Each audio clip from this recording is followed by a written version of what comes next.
Hungary की capital Budapest से लगभग 174 किलोमीटर की दूरी पर मौजूद ये है हंगरी का इकलौता और पूरे यूरोप कॉन्टिनेंट का सबसे बड़ा हिंदू गांव, जो हंगरी में कुछ ऐसा कर रहा है जिसकी आप कल्पना भी नहीं कर सकते। हंगरी के इस गांव में रहने वाली महिलाएं केवल साड़ियां पहनती हैं। यहाँ के पुरुष केवल धोती, कमीज और सनातन के दूसरे पारंपरिक कपड़े पहनते हैं। गांव में खेती करने के लिए ट्रैक्टर्स का यूज नहीं बल्कि बैलों के साथ सनातन के प्राचीन तौर तरीकों का इस्तेमाल किया जाता है। यहाँ के बच्चे मॉडर्न एजुकेशन के साथ साथ संस्कृत भाषा सीखकर वैदिक ज्ञान का अनुसरण करते हैं। और सबसे बड़ी बात, यहाँ के बच्चे स्कूलों में माथे पर तिलक लगाकर जाते हैं और स्कूल से आने के बाद इस गांव में बनी गौशालाओं में गौ माता की सेवा करने जाते हैं। और पिछले कुछ सालों में हंगरी के इस सबसे बड़े हिंदू गाँव में आने वाले टूरिज्म की संख्या इतनी ज्यादा बढ़ चुकी है कि एक साल में जितने पर्यटक पूरे हंगरी में आते हैं उससे 3 गुना ज्यादा पर्यटक अकेले इस एंशिएंट हिंदू कल्चर पर बेस्ड इस गांव को देखने के लिए आते हैं। ये डेटा हंगरी की गवर्नमेंट ने खुद से शेयर किया है। तो चलिए जानते हैं कि हंगरी में इस हिंदू गांव की हिस्ट्री क्या है,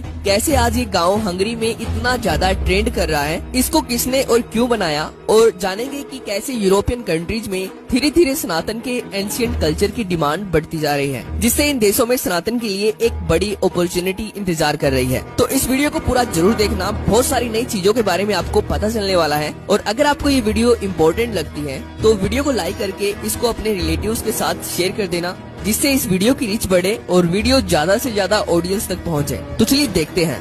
दोस्तों, इस गांव के कई नाम हैं। सबसे पहला नाम है कृष्णा वैली, दूसरा नाम है नव ब्रज धाम यानी कि नया ब्रज धाम, तीसरा नाम है इंडियन कल्चरल सेंटर। पर इस गांव का मुख्य नाम कृष्णा घाटी यानी कि कृष्ण वैली ही है, जो लगभग 660 एकड़ में फैली हुई है। इस गांव में खुद के स्कूल्स हैं, खुद के आयुर्वेदिक सेंटर्स हैं, मंदिर है, खुद की जैविक कृषि, वो भी बैलों के साथ सनातन के प्राचीन पारंपरिक तौर तरीकों से की जाती है, जिसको देखकर आपको भी ऐसा लगेगा कि सच में हंगरी के इस गांव में सतयुग की शुरुआत हो चुकी है। इसके साथ ही इस गांव में खुद की इलेक्ट्रिसिटी है, यानी कि पूरे गांव के हर घर और हर बिल्डिंग के ऊपर सोलर सेल लगाए गए हैं, जिससे हंगरी की गवर्नमेंट ये बात खुद मानती है कि ये पूरा गांव आत्मनिर्भर है, जो हंगरी की नेशनल ग्रिड का हिस्सा नहीं है, जो गौशालाओं से और जैविक कृषि से अपने साधन खुद उत्पन्न कर रहा है। तो अब प्रश्न वही उठता है कि हंगरी में इस गांव को कब और किसने बनाया। दोस्तों, आपको ये जानकर हैरानी होगी कि हंगरी में इस गांव को बनाया गया था आज से लगभग 30 साल पहले, यानी कि सन 1993 में